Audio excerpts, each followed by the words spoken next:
Police captain tried to frame innocent black man for jokes, unaware he's an undercover FBI agent. Drop it, now. The warehouse echoed with the thud of boots and the sharp clatter of a pistol sliding across concrete. Captain Donald Keene's hand trembled, blood streaking from a cut above his brow. His eyes darted between the four agents with guns trained on him and the one man stepping forward. The one man he'd underestimated. You're FBI? Keene's voice cracked under the weight of disbelief. Agent Marcus Hale, formerly Jamal Reed, the man Keene had tried to humiliate, destroy, and disappear, walked forward, the badge around his neck swinging like a gavel mid-sentence. No, Special Agent, Marcus said, calm as a storm before landfall. And you just walked into a federal trap. Keene's jaw locked. He started to say something to defend himself, but the look in Marcus's eyes silenced him. You tried to frame me. Over meme. The sirens were close now. Blue and red lights painted the warehouse shadows. And you're gonna pay for everything, Marcus said, stepping in close. Everything. The air snapped tight with tension. Then, a phone buzzed. Keene's. Marcus looked down. It was a message. One line. There's more. He's not alone. Marcus's expression changed. He looked up. Who the hell else is involved? Keep watching. It gets deeper than you think. Subscribe, and don't forget to like the video, because what happens next will blow it wide open. 5 months earlier, Jamal Reed was nobody. Or, at least, that's what they saw. He bagged groceries at the corner store on Truman and 8th. Always wore a hoodie, rarely smiled, barely talked. Laughed quietly to himself sometimes, but never too loud. The kids liked him. The regulars called him Chill. He'd help Miss Loretta carry her heavy bags to the bus stop without being asked. He let the old man with the oxygen tank skip the line every Tuesday. And every Tuesday night, he went home to a one-bedroom walk-up that smelled like old wood and lemon cleaner. It had a couch, a TV, and a wall full of crime scene photos. He didn't own a car, didn't post on social media, but he watched. He was watching all the time. That was Jamal's life. Not real life, but the skin he wore like armor. Because Jamal Reed didn't exist, his real name, Marcus Hale, was locked inside a file buried beneath 20 layers of clearance. He wasn't a grocery clerk. He wasn't broke. He wasn't even from this state. He was an undercover FBI agent on the tail of a ghost. Captain Donald Keene, the badge-wearing boogeyman with an untraceable body count and a smiling press photo. For years, Internal Affairs couldn't touch him. Nothing stuck. Evidence disappeared. Witnesses recanted. Somehow, Keene always came out clean. But Marcus wasn't IA. He was assigned to do what they couldn't. Become invisible. Disappear into the neighborhood. Watch. Wait. Be underestimated. And Keene fell for it. It started with jokes.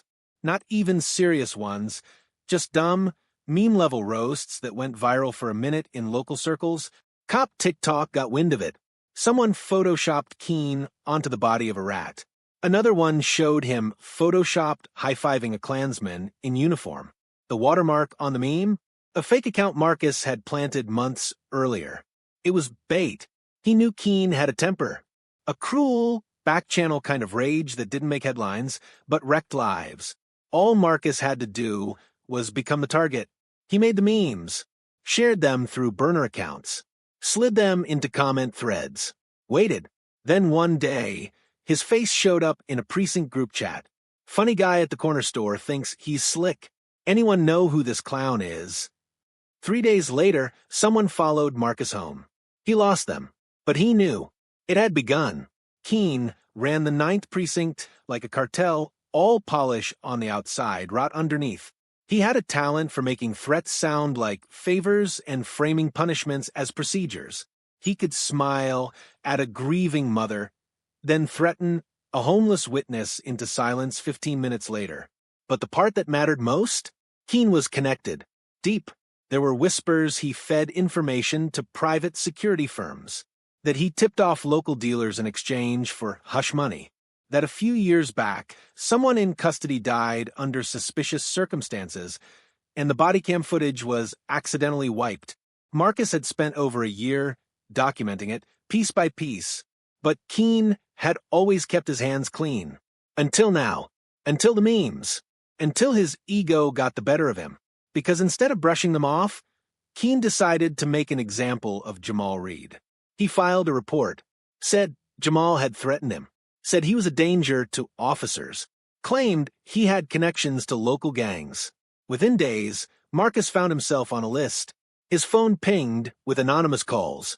His manager at the grocery store was visited by plainclothes cops who asked questions that had nothing to do with groceries. And then the drugs showed up. Not in his apartment. Not even in his locker. In the grocery store's basement. Neatly bagged, ziplocked. With his fingerprints. Just enough to get him locked up and scared. Keene said in a tapped call Marcus intercepted 2 weeks later. He'll break. They always do. But Marcus didn't break. He just dug deeper. He followed Keene after hours, used a drone to tail his car across state lines, planted bugs, hacked a burner phone left in a gym locker. The more he uncovered, the more dangerous it became. Keene wasn't just corrupt. He was part of something larger, something that reached into city contracts, real estate deals, and maybe even the mayor's office. And now Keene was trying to frame him publicly. Marcus realized something terrifying. He wasn't being framed just to be silenced. He was being framed to be erased. Set up as a violent drug-dealing thug. Just another statistic. Make it clean, Keene said on the wire. Let him swing. He'll be lucky if it's just prison. And Marcus knew. It was time to end this. But not with an arrest. With a trap. By the time Marcus sent the last anonymous tip to the FBI office, the noose had already tightened. His real identity had been scrubbed from the field. His FBI backup was on standby. The sting was ready. All he needed was Keene to take the final step. And Keene did. He showed up in a black SUV behind the warehouse on 17th and Clarkson. Said he had proof. Said Marcus was dealing weapons, too. Got you on video, he smirked. He thought Marcus was panicking. He didn't see the tiny mic in Marcus's hoodie. Didn't see the agents in the shadows. Or the heat sensor drone recording the whole thing. But Keene had one last play. He pulled a gun. And Marcus had to improvise. Which is where we came in. Now Keene's down. The agents are closing in. But that message? He's not alone. Marcus stares at it, ice in his veins. Because if Keene wasn't working alone, who the hell else is about to walk through that door? The door groaned. Marcus whipped around, gun drawn. Footsteps echoed from the back of the warehouse. Slow, confident, not running. Whoever it was didn't expect trouble. One of the agents flanking Marcus signaled silently and moved toward the side exit. Another closed in on Keene, zip-tying his hands with a rough jerk. But Marcus barely registered it. His eyes were locked on the figure approaching from the shadows. And then, the man stepped into the light, wearing a city council pin. Councilman Terrence Wyatt, Marcus muttered. The disbelief nearly broke his voice. Wyatt raised his hands with mock surprise. Now that's a face I didn't expect to see, he said. FBI, right? That would explain the silence at the zoning meeting. You're involved in this? Marcus asked. Keene was your dog? Wyatt smiled thinly. Keene. He glanced down at the handcuffed captain. Keene was a pawn. Disposable. The kind of man who thinks he's a king just because he gets to move first. Keene snarled from the floor. You son of a... Wyatt's eyes didn't move. He was focused entirely on Marcus. Thing is, he continued, we knew someone was sniffing around, but we didn't expect it to be you. He pulled something from his coat pocket and tossed it at Marcus's feet. It was a photo of Marcus, sitting on his couch. No hoodie, no disguise. From an angle only a surveillance camera could have captured. How long have you known? Marcus asked low. A while. But we needed proof, Wyatt said. Now that we have it. Well, I guess this little party's over. Outside, the sound of tires screeched. Marcus's earpiece buzzed. Agent Hale, incoming black van, no plates. West entrance. Eyes on, another voice said. 2 men. Tactical gear. This wasn't in the plan. Marcus snapped into motion. Fan out. Hold the exits. He moved toward Wyatt, but the councilman took a step back, hand still raised. I'm not armed, he said. Yet. Then he gave Marcus a slow, deliberate wink. "See you soon, Agent Hale." A flashbang detonated from the other side of the warehouse, and Wyatt disappeared into smoke. 6 months earlier, the name Councilman Terrence Wyatt wouldn't have meant much to Marcus. Just another suit with a smile and a vague promise to clean up the city. On paper, Wyatt was a reformer. He made noise about over-policing, gentrification, social programs. He'd even held a candlelight vigil for a local teen killed by police. But Marcus had learned early in his career, the louder the reformer, the dirtier the money. And Wyatt was loud. It wasn't until Marcus started tracking Keene's financials that he saw the connection. Keene didn't spend like a man living on a captain's salary. There were shell companies, off-the-books transfers, real estate investments tied to city development zones, areas where Keene had personally pushed for police raids that cleared out long-time residents. Guess who benefited? A little LLC called Trident Management Group, registered by proxy, hidden under layers. But the address on the first lease agreement? Councilman Wyatt's former campaign office. That was the first crack. But tonight, Wyatt showing up, smug, confident, throwing Marcus's real identity at his feet, that was something else. That was war. Marcus sat in the back of the Bureau's black Suburban, fingers pressed to his temple, processing everything. Keene was in federal custody, clammed up. His arrest had been clean, legal, airtight, but Wyatt had vanished. The van that showed up at the warehouse was found abandoned 5 blocks away. No prints, no plates, wiped clean. Who tipped him? Marcus asked his team. Silence. Then Agent Ruiz spoke. There's a leak. Has to be. Someone fed him your identity. Maybe higher than Keene. Marcus stared out the window. If Wyatt knew who he really was, it meant months of surveillance were compromised. The operation wasn't just blown. It was turned inside out. They hadn't just stumbled into a corruption case. They'd crashed straight into a network. Marcus took a deep breath, closed his eyes, and said nothing for a long time. Finally, he spoke. I'm not done. Back at his apartment, the one nobody was supposed to know about, Marcus found the door cracked open. He froze, pulled his sidearm, entered slow. It was quiet, too quiet. Living room, clear. Kitchen, clear. Bedroom. He stepped inside. His laptop was open on the desk, and on the screen, a paused video. It was a clip of Marcus, from 3 years ago. Undercover on another operation, Deep South cartel connections completely sealed. The Bureau had buried that footage, burned the name he used back then. There was no way it should have surfaced. On the screen, across the top, scrawled in red text. Tread lightly, Agent Hale. Some ghost shoot back. Marcus sat down hard. Somewhere, someone had dug up everything. His past wasn't just known. It was being used. That night, Marcus didn't sleep.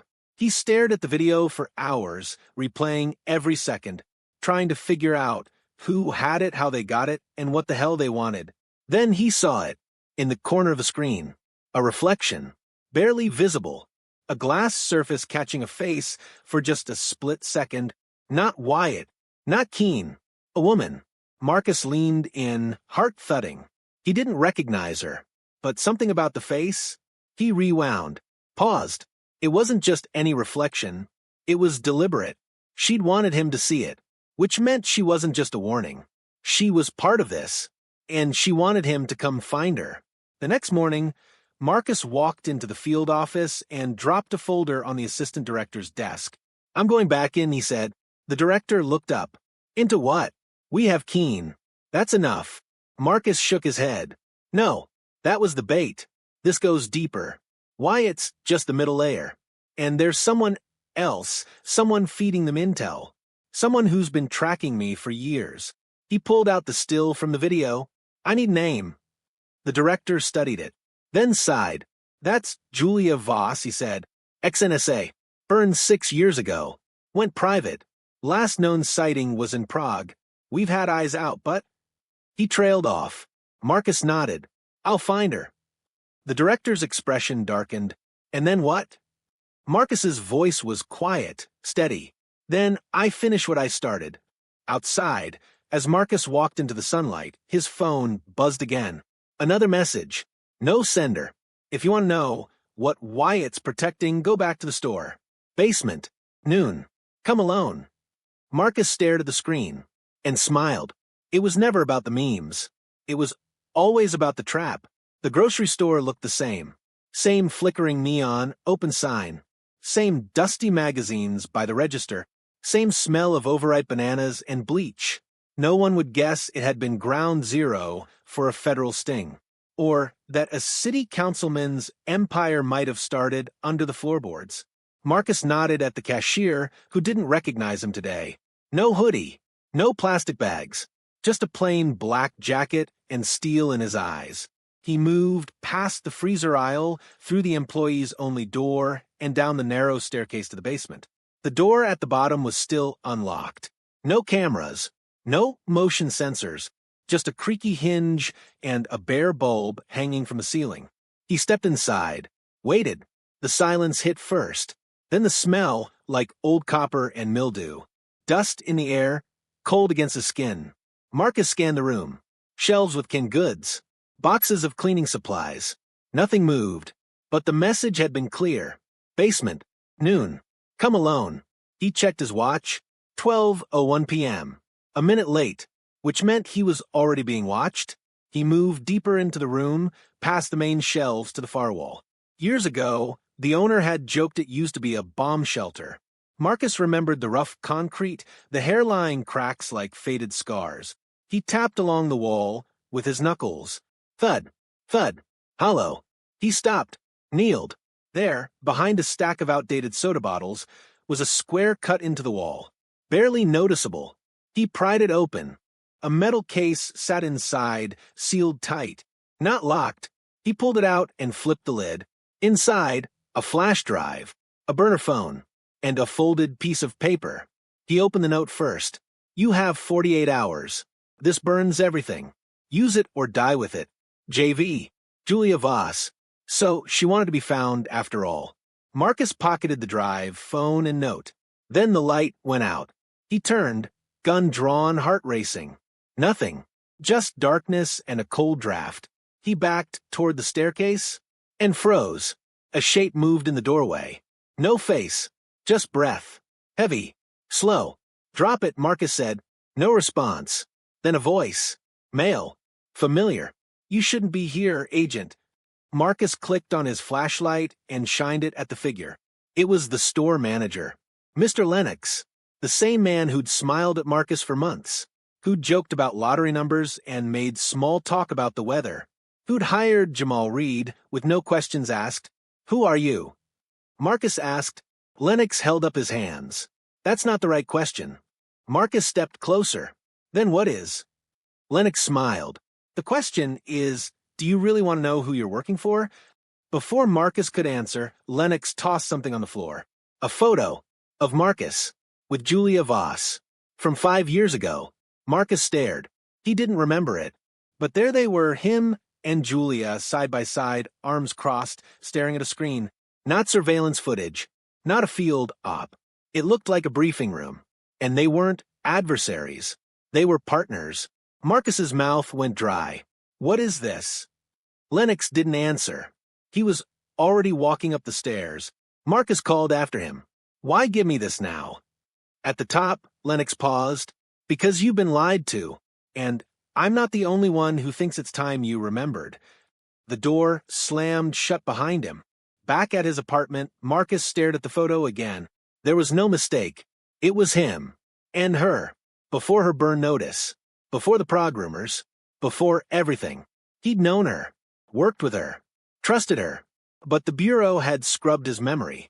Or, at the very least, buried this part of it so deep it had never resurfaced, which meant either someone inside the agency had been hiding his past from him, or he'd volunteered to forget it.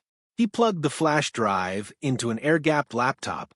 A folder popped up, Trident. Inside there were files, thousands, real estate acquisitions, financial statements, wiretap transcripts, surveillance footage, black site locations, names, photos, maps. At the center of it all, Councilman Wyatt. But not alone. There were 6 others. A group, public faces, corporate execs, 1 judge, 1 police commissioner, 1 federal agent, 1. Marcus froze. The final name was familiar. Very familiar. Assistant Director Nolan Ash. His boss. The man who assigned him to the Keene investigation. The man who claimed Wyatt was out of reach. The man who told Marcus to let it go. Marcus leaned back, hands in his hair. Everything was wrong. He hadn't been inserted into this operation to expose corruption. He'd been put here to absorb it, to be the fall guy if it all collapsed. The fake frame job wasn't fake anymore, because Wyatt and Ash weren't trying to silence him. They were trying to erase him. From both sides, his burner phone buzzed. Unknown number. He answered, jaw clenched. Agent Hale, the voice said. Female. Cold. Familiar. Julia Voss. You remember me yet? Marcus hesitated. Pieces. I gave you the rest. You worked with me. I trained you. Silence. Then Marcus asked, why wipe it? Julia paused. Because you asked me to. Marcus sat down hard. Why? You wanted out, she said. Not just the job. The whole mess. You said if the Trident op went sideways, you wanted to disappear. So we buried you. And now they're pulling you back in. And they'll kill you before they let you talk. Marcus stared at the wall. What do I do? There was a pause. Then Julia's voice came through the line, steady and calm. You finish what we started. Click. Marcus stared at the blank wall in front of him. His whole life felt like a set of Russian nesting dolls, each layer darker than the last. He couldn't trust the Bureau, couldn't go back to being Jamal, couldn't run. So he did the only thing left. He uploaded everything. The files, the names, the photos, a compressed data dump sent to 3 encrypted locations. Journalists, whistleblower archives, a law firm with a reputation for dying on the right hill. Then he wrote 1 sentence and attached it to each. If I disappear, make them famous. He packed a bag, loaded his weapon, and grabbed the flash drive again. Because if Wyatt and Ash wanted to kill a ghost, they were about to find out what happens when the ghost comes back for revenge. Marcus didn't sleep. He didn't even try. By the time the sun rose, he'd reviewed every file on the flash drive twice. He mapped out names, addresses, travelogues, marked connections between shell companies and political donations, between arrests and property seizures, between deaths and sudden promotions. He saw the pattern now. Not just corruption, but strategy. Trident wasn't about greed. It was about control. They'd infiltrated law enforcement, city planning, the courts. Create chaos in low-income neighborhoods, then clean up with force. Arrest records went up, property values went down, and then the real money moved in. Developers with Trident ties bought buildings cheap, funded by off-the-books campaign money. Rinse and repeat. Keene was the brute. Wyatt was the politician. Ash was the shield. And Marcus? He'd been the test case. Let's see if we can ruin him, they'd thought. Let's make him the face of everything they fear, a violent thug with a record we wrote for him. And when the media ate it up, when the people believed it, then Trident could do it again. Only it didn't work, because they didn't know who Marcus really was. Not yet, but they would. Marcus drove to an address from a file. A shipping lot on the edge of the city, half abandoned, listed as commercial storage. But the log said something different. Hazardous waste pickups. 0 listed tenants. High monthly utility bills. He parked 3 blocks away. Walked the rest on foot, eyes scanning rooftops, corners, windows. Nothing moved. He hopped the back fence and slipped through a side door with a broken padlock. Inside, silence. Then, a hum. Faint. Low. He moved toward it, gun drawn. It was coming from behind a steel-reinforced door labeled maintenance. He kicked it open and froze. Servers, an entire rack of them, humming quietly in a sealed room with its own cooling system. Cables fed through the ceiling like veins. Monitors on standby. This wasn't storage. It was a live data center, and it was running. He moved to the nearest screen and tapped the mouse. It blinked to life. Password prompt. He tried the only thing that felt right. JV314. Enter. The screen unlocked. Dozens of windows opened, encrypted files, surveillance logs, intercepted phone calls, even a video compilation of police raids with dates, timestamps, and a small red trident logo in the bottom corner of each frame. This wasn't just a record. It was insurance. Someone had been keeping receipts. Maybe Julia, or maybe someone else inside the machine. Then the screen flickered, and a message appeared. You shouldn't be here, Marcus. The camera light turned on. They were watching. He sprinted out the back, across the lot, and into the street. But the second he hit the sidewalk, screech, tires, a black SUV pulled up fast. Marcus ducked behind a car just as the door opened, and a man stepped out in a bureau windbreaker. Not just any man. Ash, Assistant Director Nolan Ash in the flesh. No security detail. No backup. Just him. Cool. Collected. Smiling. Agent Hale, he said, you've had quite a week. Marcus stood slowly, not lowering his weapon. Ash didn't flinch. You gonna shoot me on the street? That's not your style. You used me, Marcus said. Ash raised his hand slightly. You volunteered. Marcus shook his head. That's not true. You asked for this op. You came to me with the research. You said you had a theory about Keene. You pushed for deep cover. You even picked your alias. No, Marcus said. That's not possible. Ash stepped closer. You erased it, remember? You and Julia. You said you couldn't carry it. You said it would break you.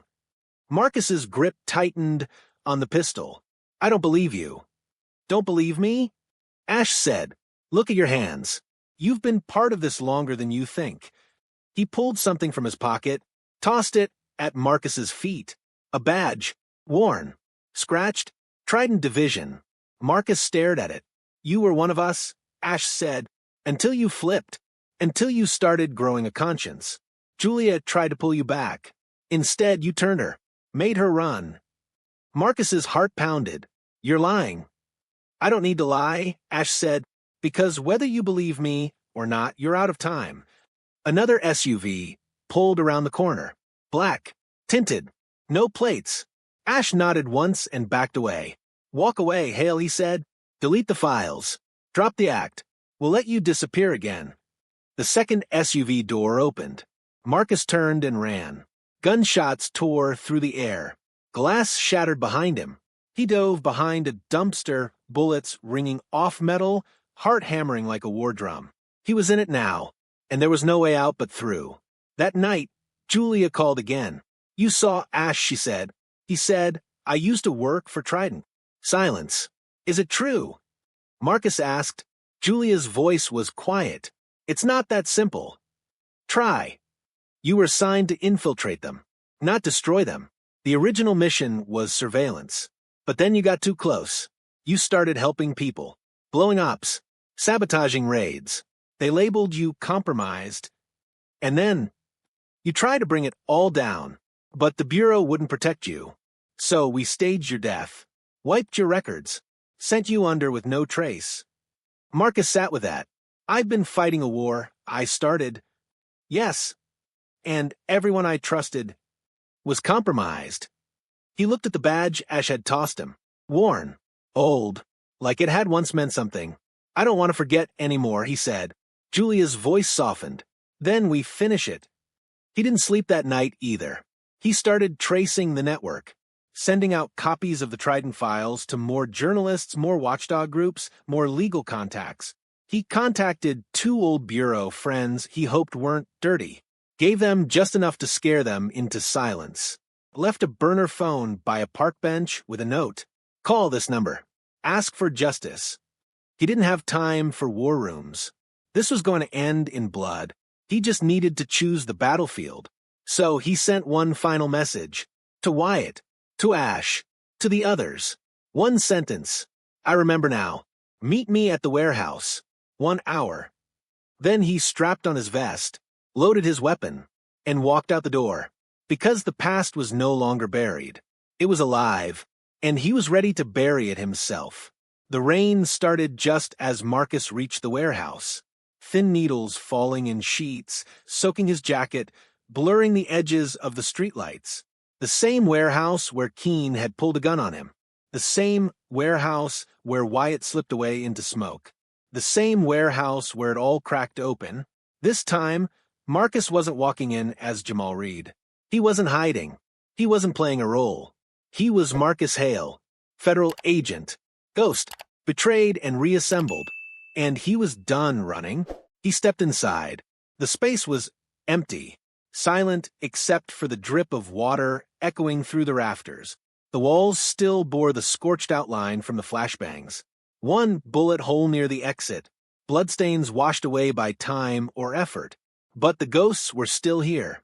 He moved to the center of the floor and stood under the broken skylight. Rain tapped his shoulders like a warning.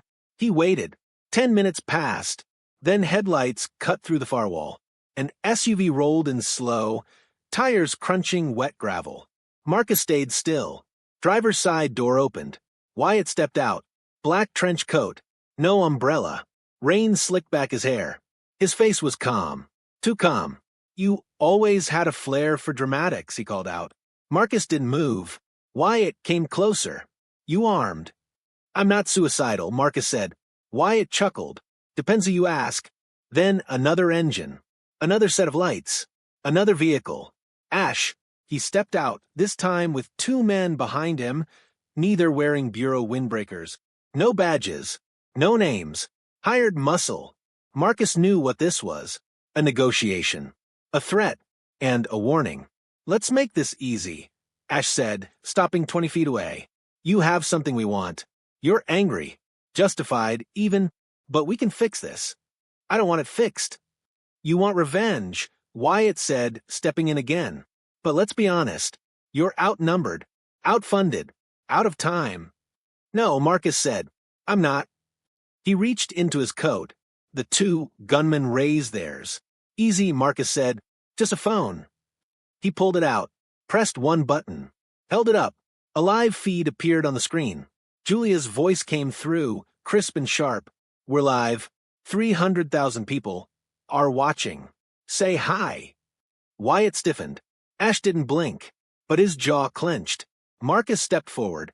"Every file, every raid, every false arrest, every payoff. It's all out. Trident's not a rumor anymore. It's a documentary in the making. You think that'll stop this?" Ash said. Marcus's smile was thin and full of heat. "It already has." Wyatt moved first. Subtle. Hand to his side. Marcus fired. One shot. Not at him. At the floodlight above. The warehouse exploded in chaos as sparks showered down. The gunman panicked, firing wild into the dark. Marcus dropped and rolled behind a support beam. Fired once. Twice. One man screamed. Another fell. Ash yelled something. Marcus couldn't hear what. But he was running now, low and fast, slipping behind crates as bullets zipped past. And then, silence. Wyatt was gone. Ash was gone. One of the gunmen groaned nearby, dragging himself across the floor. Marcus walked to him, kicked the weapon away, and moved toward the door. Then a voice behind him. "You never should have remembered."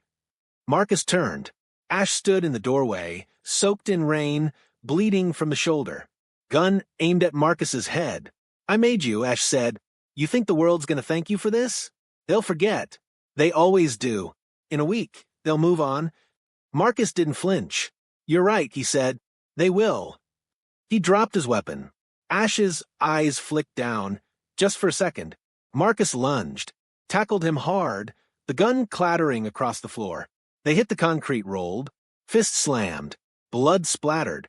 Marcus's vision pulsed. He slammed Ash's head once, twice, then stood, panting, chest heaving. Ash didn't get up. Sirens in the distance. Getting closer. Marcus walked out into the rain. He didn't say a word during the debrief. Didn't need to. The agents had seen the footage. The feeds. The files. Wyatt was gone. Ash was in custody, bleeding and silent. Trident was in the wind, scattered. But the names were out there. And people were angry. That was enough, for now. The news broke 2 days later. Corruption network exposed in police department, council, and federal ranks. FBI agent operated undercover for 3 years.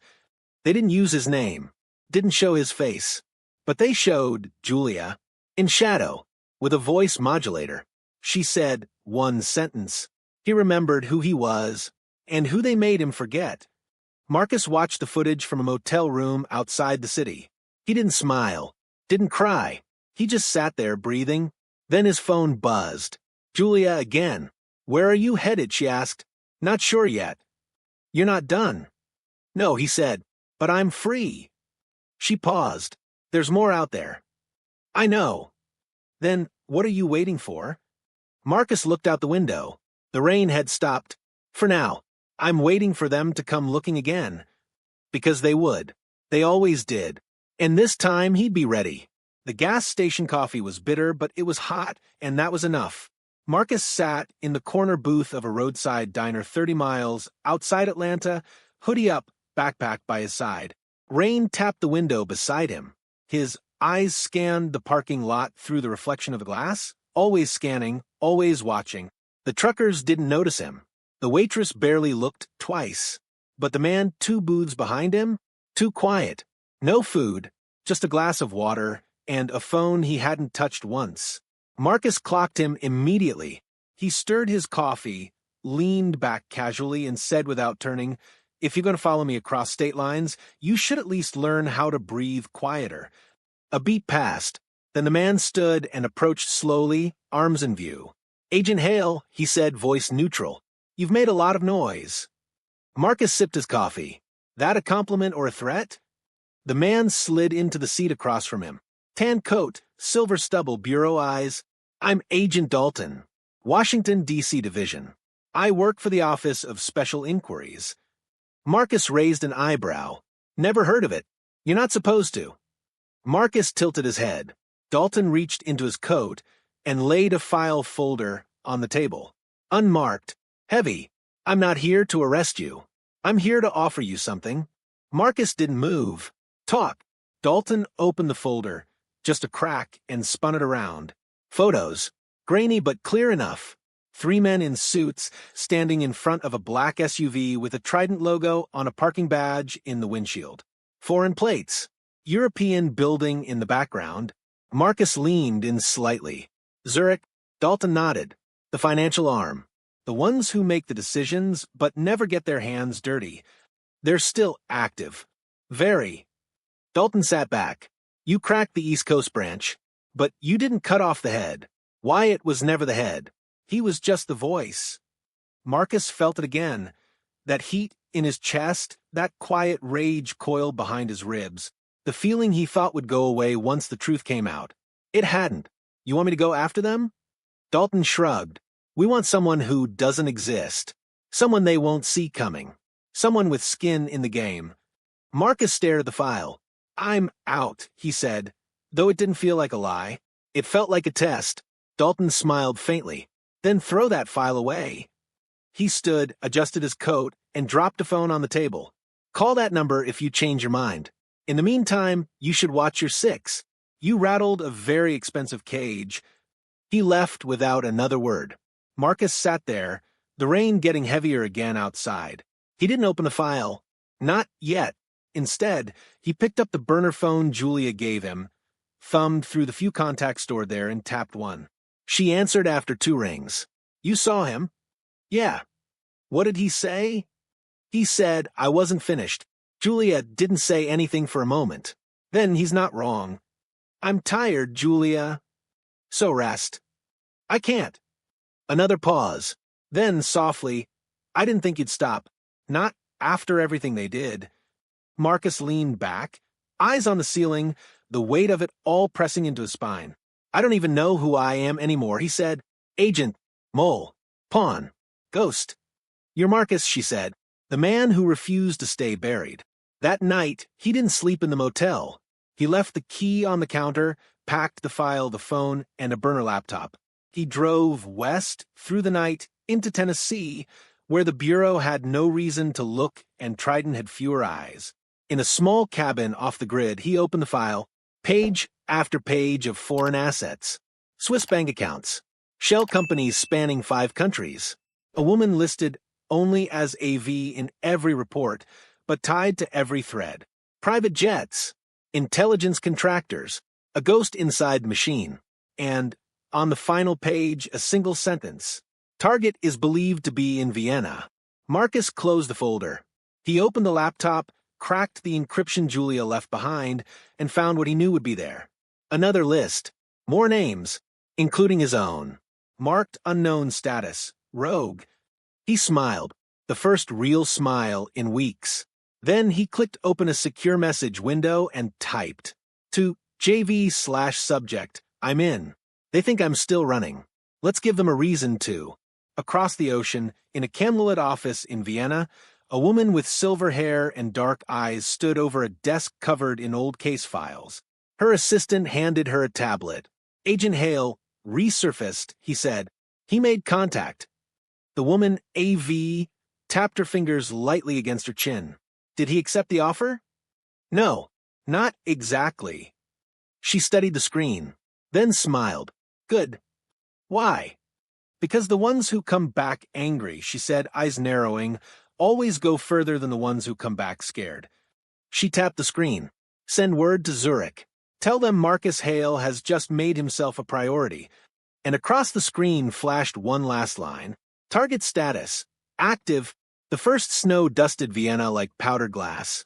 Marcus stepped out of the cafe, onto Kartnerstrasse, collar up against the cold, a black satchel slung over one shoulder. Tourists bustled past him, none paying him any mind. He blended in like fog. On a winter morning, no trace, no ripple. Just a man with no home and too many names. The satchel held a burner laptop, a change of clothes, a custom Sig Sauer, and a map with 4 red circles. At the center of those circles, AV. He hadn't spoken to Julia in 3 days. They both knew silence was part of the plan now. Trident's reach in Europe was stronger than in the U.S., cleaner, more subtle. No brutes like Keane, no media puppet politicians like Wyatt. This was the pure side of the machine. Financial. Legal, surgical, the kind of power that smiled while it bled you dry. He crossed the street, entered a bookstore that doubled as a gallery space, and walked past rows of travel books and glossy hardcovers until he reached the back wall. A woman in a green coat was waiting there. Austrian, late 40s, sharp eyes, no makeup. She nodded once, handed him a book with a plain black cover, and walked away without a word. He opened it on the spot. Inside, a photo. Grainy surveillance, taken 2 nights ago. AV stepping out of a black car in front of a gated estate. Not much to go on, but enough. She was real. And close. He closed the book, slid it into his coat, and walked out through the back door. The estate sat on a wooded hill just outside the city. No road signs. No guards at the gate. Just 2 cameras hidden in the ironwork and a driveway that curved like a question mark into the trees. Marcus waited until nightfall. He moved through the brush, quiet, slow, every step calculated. The snow muffled everything, perfect cover for a ghost. At the east side of the property he saw it. The greenhouse. Small, glass-paned, lit from within. And she was inside. AV, in a gray suit, gloves off, tending to a line of rare orchids with a soft brush. Marcus moved closer. No armed guards. No dogs. Just a hum of electricity from a fence too low to stop him. He timed it. Waited for the moment she turned away from the door. Slipped over the fence. Through the side of the greenhouse. She didn't even flinch. Agent Hale, she said without looking up. I was wondering when you'd arrive. Marcus held his breath. How did you know I was here? She turned. I've known since you landed at Schwechat Airport. He stepped inside, fully, closing the door behind him.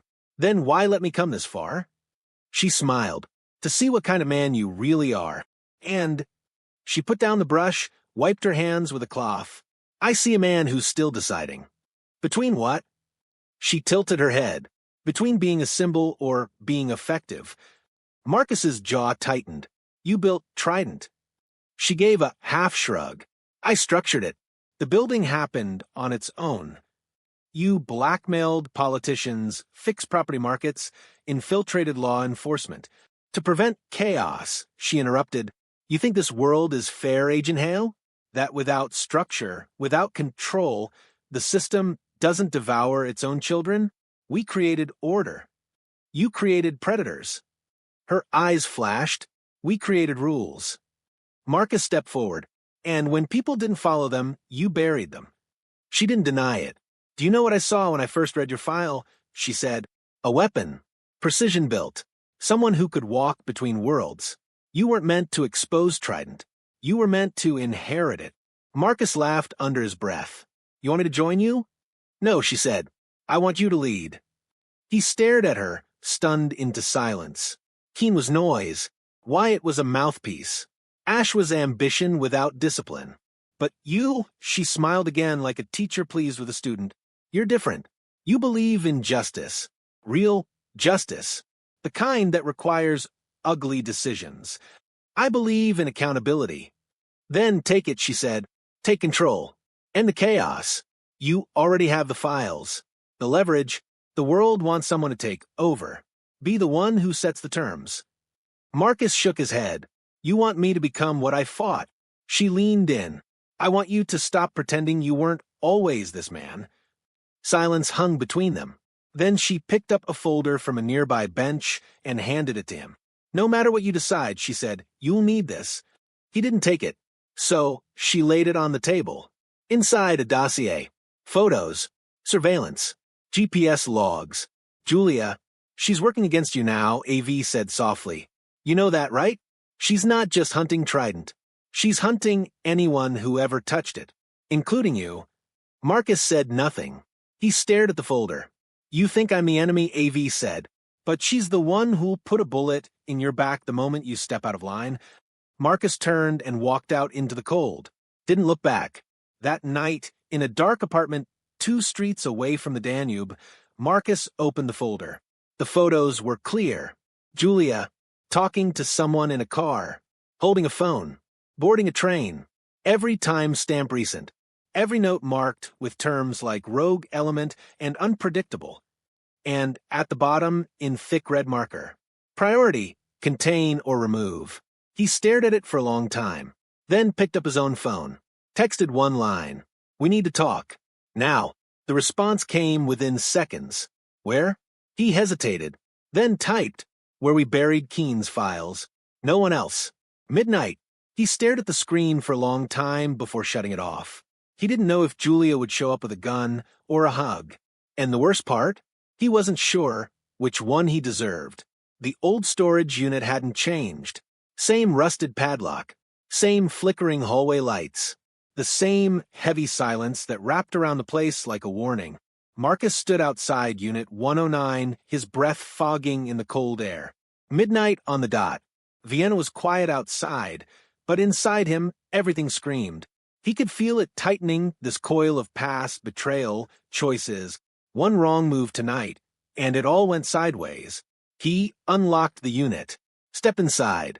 The fluorescent light buzzed overhead. Empty space. Just a metal shelf, a dusty table, and the false panel in the wall where they'd once hidden the drive that exposed Keen. He sat down on the edge of the table, facing the door. Then he waited. At 12:07, footsteps echoed down the hall. He didn't move. The door creaked open. Julia stepped in. Black coat, gloves, no expression. She closed the door behind her and didn't say a word. Marcus stood slowly. Thanks for coming. She gave a humorless half-smile. Wasn't sure if it was a trap. Still might be, he said. They stared at each other. Too long. Too heavy.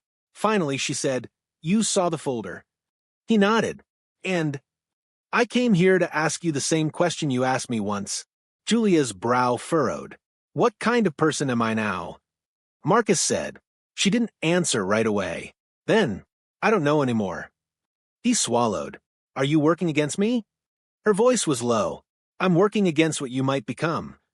Marcus stepped forward. Don't do that. Don't do what? Don't treat me like I'm already gone. Her jaw clenched. They made you an offer, didn't they? She asked. Marcus didn't answer. You met her. AV. Still nothing. Jesus, Marcus. You knew she'd contact me eventually, he said. Yes, Julia snapped. But I thought you'd shoot her. Or at least walk away. Not take meetings like it's a damn interview. I didn't take anything he said. I just listened. You always listen right before you dive off the edge. I needed to understand what we're fighting. We already know. No, Julia, he said louder now. We know what Trident is. We don't know why it still exists. We keep tearing down pieces, and it just grows new arms. You ever wonder why? Silence. Then Julia said, almost too soft, because people want it to exist. Marcus looked at her. That's the part that scares me, she added. A long pause. Then she stepped closer. I don't want to lose you to this. Not again. Marcus's voice cracked. Do you think I'm too far gone? I think you're standing on the line, she said, and the only person who can pull you back is you. They sat on the cold floor of the unit for an hour, neither saying much, just sitting with the weight of it all. Shared history, ghosts in the corners, memories they'd both chosen to bury. Finally, Marcus stood. I'm leaving Vienna in the morning. Julia looked up. Where? Zurich. She didn't react, just nodded. They'll be waiting for you. I know. And you're going alone? He hesitated. No. She stood too. You have a team? He looked her in the eye. I want you with me. That hit harder than any bullet. You sure? No, he said honestly. But I trust you more than anyone else on this planet. And for the first time in a long time, Julia looked like she might cry. She didn't. But she stepped forward and wrapped her arms around him. And he let her. At 4 a.m., they were gone. New passports. Clean train tickets. No digital trace. Just two burned agents on a path to burn something else down. Zurich waited ahead. So did the head of the snake. And somewhere AV was watching. Calculating. Smiling her soft, cold smile. But Marcus Hale wasn't afraid anymore. He was finally whole. And whoever tried to break him again was going to bleed for it. Zurich was polished ice, all surface calm, with chaos moving beneath. Marcus stood in the middle of Bahnhofstrasse, where the bankers smiled too easily and no one ever walked too fast. The city ran on money, secrets, and trust funds, perfect camouflage for the headquarters of an organization like Trident. He glanced sideways. Julia was across the street, pretending to window shop. Earbud in, gun holstered under a slim-cut coat. No one saw her. That was the point. They'd spent the last 2 days identifying targets, 6 names tied to Trident's financial arm. No more blunt tools like Keene. These were quiet predators. A private equity CEO, 2 international attorneys, a hedge fund director, a retired intelligence colonel, and 1 woman known only by her alias. AV. She was more than a figurehead. She was the architect. And tonight, they were going to her house. But first, they had to draw her out. The target today was Gustav Lang. Banker. Old money. White hair and a voice like broken glass. He ran the fiduciary services Trident used to hide assets and wash bribes into philanthropic donations. Marcus had watched him for days. Same routine. Same cafe. Same 2 bodyguards who barely paid attention.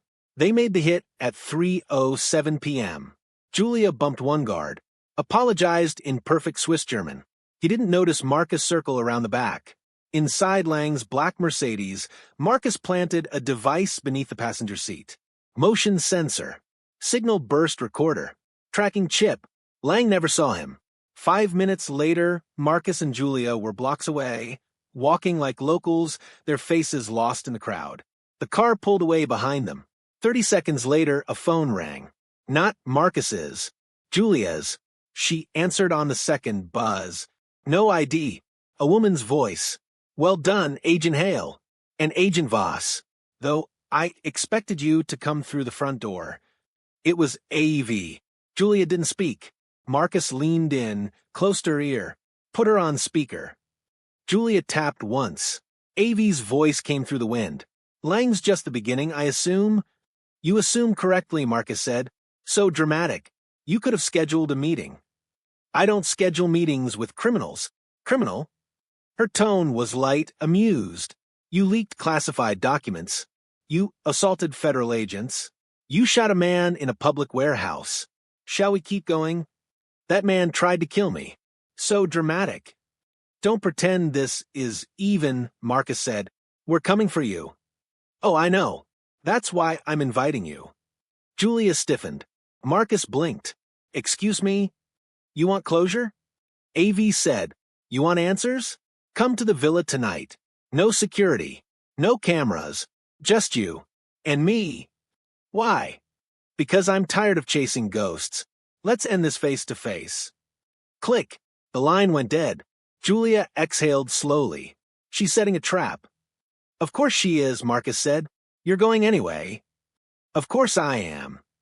The villa was 2 hours from Zurich in the foothills above Lake Lucerne. A glass fortress on a cliff. One road in. No road out if someone wanted to trap you. They approached at dusk under cloud cover. Marcus parked half a mile away. No signal past this point, Julia warned, checking her gear. She'll jam everything. I know. They both wore black. Light vests, pistols, compact comms wired into their ears. But they both knew the odds of them working were low. They walked through the trees. The villa came into view. All that glass. All that silence. Like a place waiting to be broken. The door was unlocked. No guards. No sound. Just a note on the marble entry table. Upstairs. No weapons. Marcus and Julia exchanged a look, then holstered their guns but didn't leave them behind. They moved through the villa, quietly, open spaces, cold art, and the smell of lavender and old smoke. Upstairs was one long hallway. At the end, AV, standing in front of a fireplace, wearing charcoal gray. Her hair pulled back, a glass of red wine in her hand, like this was a dinner party and not the end of the world. Agent Hale, she said, and Julia. How romantic. Cut the act, Marcus said. She raised an eyebrow. What act? The innocent queen. The untouchable genius. You're just a coward who built a world you couldn't live in. AV sipped her wine. Marcus, Marcus, Marcus. You still think in binaries? Right and wrong. Good and evil. It's why they used you like a weapon and why you broke. He stepped forward. You invited us here to monologue? I invited you here to make an offer, she said. The last one. Julia scoffed. AV ignored her. You've done damage. The Zurich branch is compromised. The files you leaked are being dissected in 4 time zones. But we're still standing. Not for long. She tilted her head. Maybe, but you haven't touched Geneva. You haven't touched the offshore network. You haven't touched Munich or Riyadh or DC. And you won't. Marcus didn't answer, because he knew she was right. One file hadn't ended this. It had just made them bleed. AV set her glass down. You have 2 choices. Walk out of here and live. Or die here and someone erases the work you've done. You think you're the only one with backups? Julia said. AV smiled faintly. I think you're not ready to go all the way. And that's when Marcus pulled out the flash drive. The final one. The one she didn't know about. I am. He tossed it into the fire. AV's smile vanished. That's the last backup, she said, voice tightening. Wrong, Marcus said. That's the last one you knew about. He stepped closer. We're not exposing you anymore.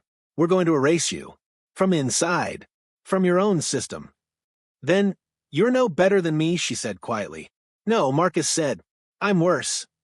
A sound behind them. Not from the stairs. From the wall. A secret panel sliding open. Marcus turned, just in time to see 3 armed men step into the hallway. Silenced weapons. Julia drew fast, but not fast enough. The room erupted in chaos. Marcus hit the ground, bullets chewing the air. Julia shouted his name. Then everything went black. Pain hit first. A sharp, blooming bolt that tore through Marcus's shoulder like white fire. He was half-conscious on the marble floor, cheek pressed against cold stone, the scent of gunpowder and burnt silk thick in his nose. Gunfire still echoed somewhere nearby, short bursts, then silence. Then a grunt. A cry. Julia. Marcus tried to move. His arm didn't respond. Blood soaked the floor beneath him. A shadow stepped over his body. Boots. Tactical. Silent. Then the cold press of metal against his neck. Get up. The voice was low. German accent. Steady. Not AV. Marcus opened one eye, saw the man holding the pistol. Behind him, the fireplace still burned. No sign of AV. Julia was gone. No, not gone. Her coat lay crumpled in the hallway, half-draped over one of the shooters. She'd taken one down. Maybe two, but she was gone now. Marcus didn't have time to wonder what that meant.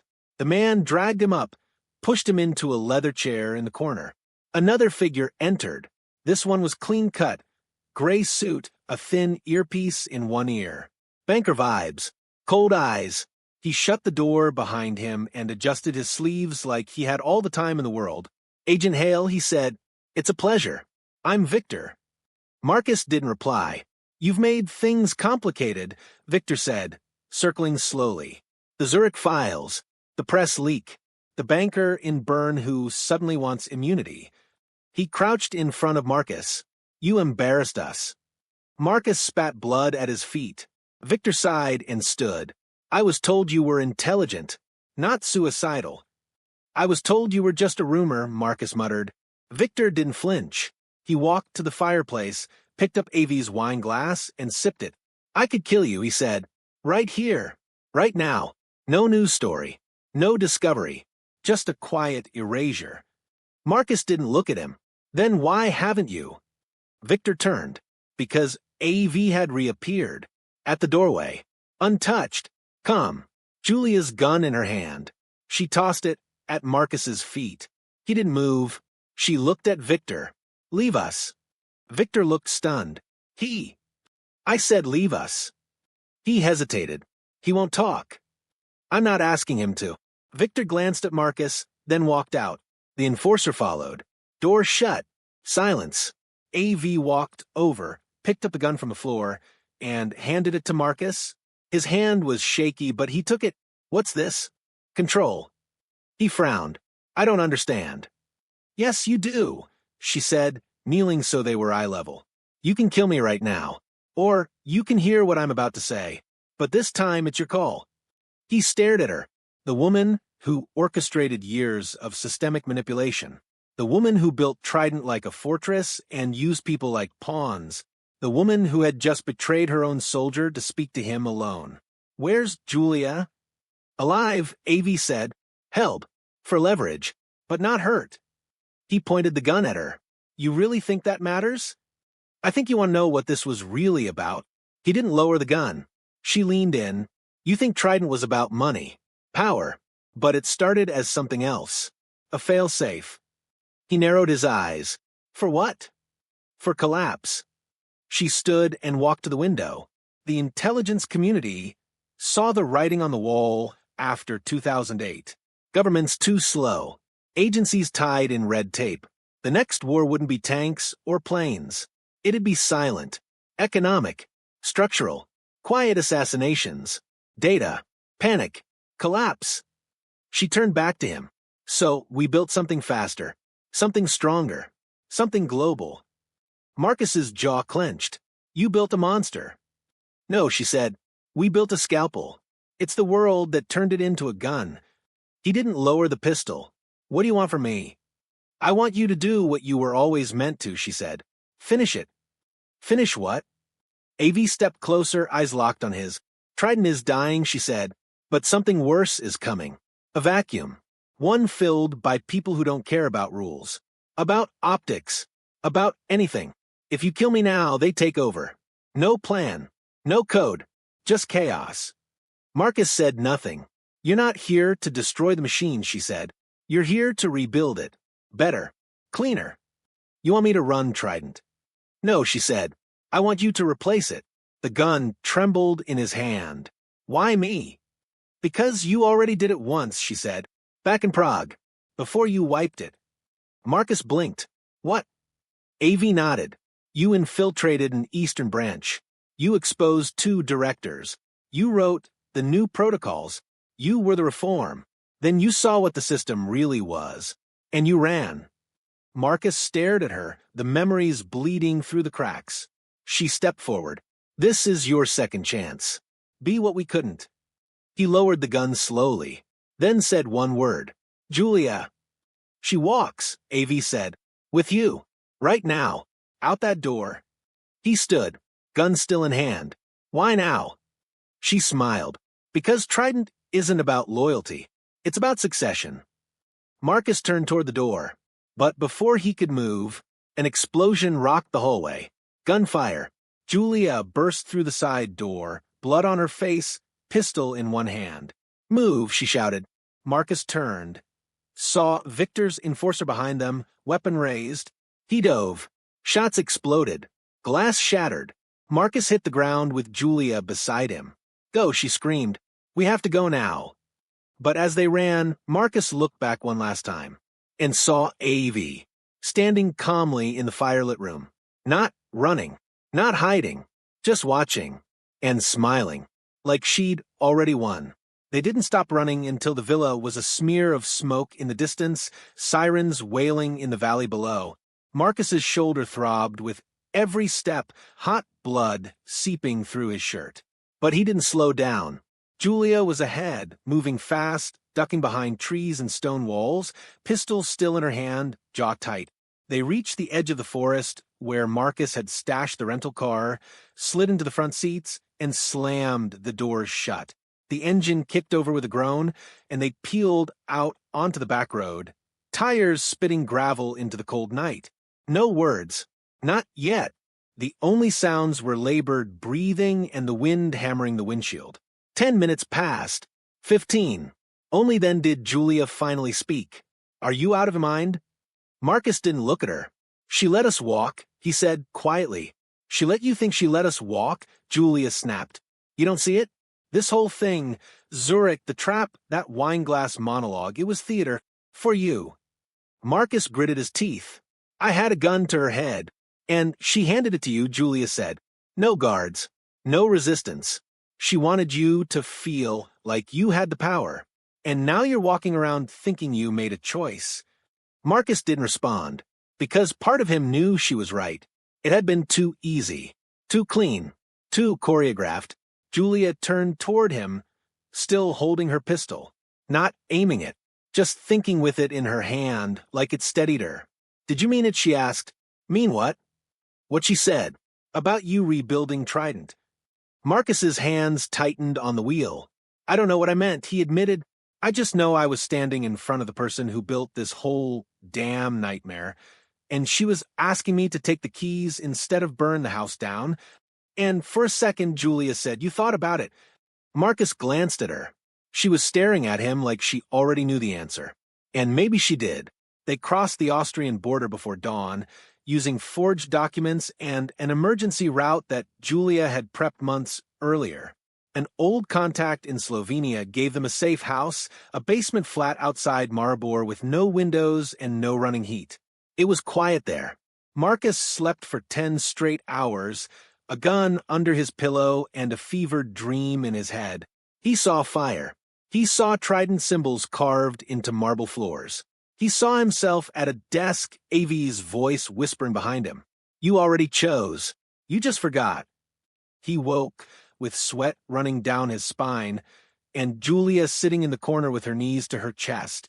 You were talking in your sleep, she said. What did I say? She looked away. Nothing you want to hear. Later that day, Marcus opened the laptop again.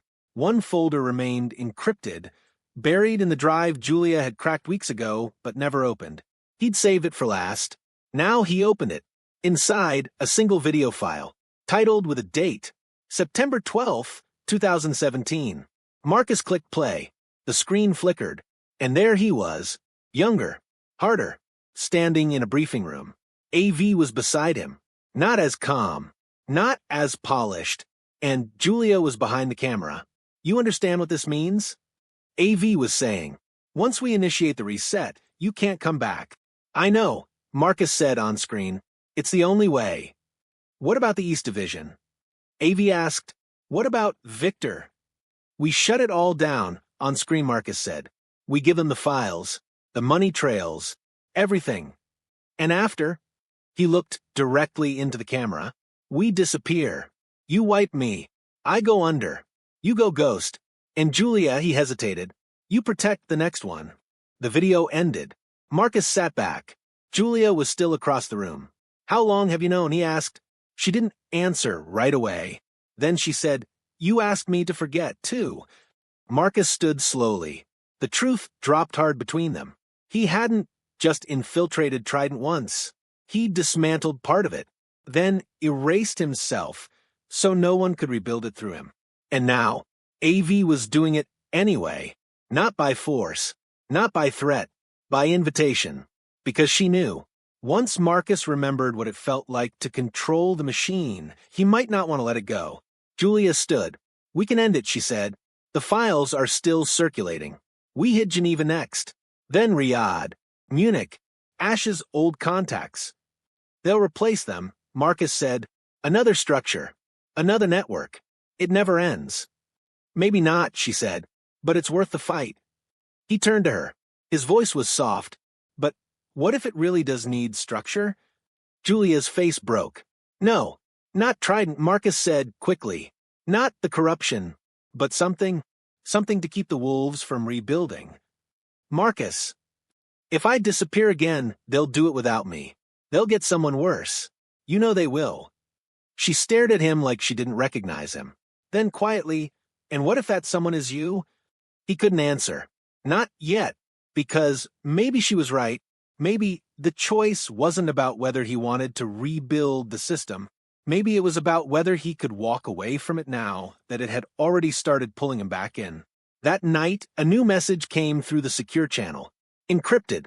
No sender. Just 5 words. You've already made your choice. Attached, a photo of him in the villa, gun in hand, not aiming at AV, but standing beside her. Like an ally, like a king. It wasn't a threat. It was a reminder. Marcus closed the laptop. Julia watched him. Neither of them said a word. Because the war wasn't coming. It was already here. The snow had returned. Marcus stood on a rooftop in Brussels, wind cutting through his coat, eyes locked on the building across the street, a gray, brutalist slab of stone and glass that housed the shell headquarters of a Trident-linked intelligence contractor. They called it Volcrest Security, but behind its doors were files, accounts, and people who made governments kneel. Below him, the city hummed like it always did, tourists taking selfies, trams rumbling past, diplomats sipping wine behind guarded walls. Business as usual. Julia's voice crackled in his earpiece. I count 3 inside. 2 guards. 1 tech. They don't look nervous. They don't know we're coming. Marcus adjusted the rifle strap across his back. They'll know soon enough. This still feels like a mistake. Getting inside? No, you. He closed his eyes for a second. Let the wind say what he wouldn't. 10 hours earlier, they'd sat in a train cabin bound for Belgium. Julia hadn't looked at him the entire ride. Not once. He finally broke the silence. You think I'm gone? I think you're slipping, she said. You used to hate everything they stood for. Now, you sound like you want to replace them. I want to stop them. You want to be them, she said, but with better PR. He stared out the window. If I walk away now, they win. If you stay and lose yourself, they still win. Back on the rooftop, Marcus took a breath and checked the zipline. They were going in through the skylight. Clean, fast, smash the drives, extract the core logs, burn the files behind them. If Volcrest fell, Trident's European banking arm would collapse.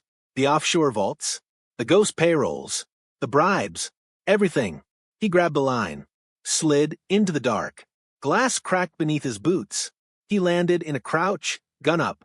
Julia dropped beside him a beat later. The guards didn't stand a chance. 2 shots. Silent. Precise. Down. They moved through the building like smoke, every room a chessboard, every file a dagger pointed at someone powerful. In the server room, Marcus found the black case locked beneath the floor panels, just where AV said it would be. He opened it. Inside, a hard drive marked Trident Omega, the Omega Archive. Everything. Not just names and accounts. Protocols. Emergency responses. Successor trees. Fail-safes. Maps of influence. Contingency plans in the event of Trident's destruction.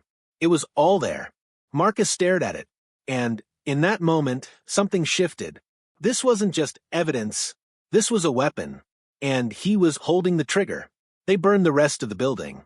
No survivors. No alarms. The fire would be called accidental. A wiring issue. Trident would lose an arm and pretend not to notice. But inside they knew. The war had entered its final phase. Back at the safe house, Julia placed the drive on the table between them. "You know what has to happen," she said. "I do." "Then destroy it." He didn't move. She leaned in. "You're not a ruler. You're not a god. You're not her." Marcus looked her in the eyes and saw something terrifying in his own reflection. Doubt, temptation, power. "I could dismantle it from the inside," he said. Julia stood. "No, that's what she wanted." AV planted that thought in your head. The minute she handed you the gun, "She gave me a choice." "She gave you a narrative," Julia snapped. "You think if you wear a better suit, speak cleaner lies, and kill fewer people, you'll be the good version of her? You won't. You'll just be another ghost in the same damn machine." Marcus stood too, face flushed, jaw tight. "You saw what's in that drive. Geneva, Riyadh, names we never touched. You want to give all that up just so I can feel morally pure?" "I want you to survive," she said, "and still be you." Silence. Then, "I'm not sure who that is anymore." She picked up the drive, held it out, then decide. Right now, because this is the last fork in the road. His hand hovered over it, every version of his life flickering in the air between them. FBI agent, rogue, reformer, tyrant, ghost. Then he curled his fingers around it and walked toward the fireplace. Julia watched him like someone bracing for heartbreak. Marcus held the drive over the flames and paused. One breath. Two. Then he tossed it in. The fire hissed. The plastic melted. The data screamed and vanished. Gone. Irrecoverable. Final. Julia exhaled like she'd been holding it since Vienna. Marcus turned away from the fire. She stepped toward him, took his face in her hands. "I was ready to shoot you," she whispered. "I know." "Glad I didn't." He let his forehead rest against hers. For the first time in years, he felt light, maybe not whole, but human. They didn't say another word that night, just watched the flames until there was nothing left to burn. 1 week later, headlines screamed across the world. Volcrest fire exposes hidden banking network. Whistleblower files leak Trident client list. FBI silent on agent disappearance after Zurich raid. AV vanished. So did Victor. And Marcus Hale? He disappeared without a trace. No photos. No trail. No legend. Just a story whispered in places power hides. About a man who was almost a weapon. Almost a villain. Almost a king. But chose to burn it all instead. And walk away. For good.